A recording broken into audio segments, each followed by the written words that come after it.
বন্ধুরা, আমি এতদিন বাড়িতে ছিলাম না, এই মাত্র বাড়িতে আসলাম। আর আমার বরের কাণ্ডটা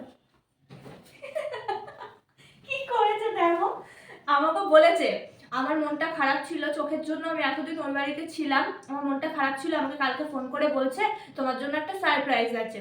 তো বাড়ি আসার সময় আমাকে বলছে যে না আমি কিছু নিয়েইনি। আমাকে মিথ্যে করে আমাকে রাগিয়েছে, ঠিক আছে, যার জন্য আমি সারা রাস্তা ওর সঙ্গে ঝগড়া করতে করতে এসেছি। আমি বলেছি যে আমাকে বাড়ি দিয়ে আসো, আমি বাড়ি যাবো না। তুমি কেন বললে যে আমার জন্য সারপ্রাইজ আছে? ও যখনই আমাকে বলেছিল যে আমার জন্য সারপ্রাইজ আছে, আমি তখনই বুঝতে পেরেছিলাম যে আমার জন্য এটাই করবে।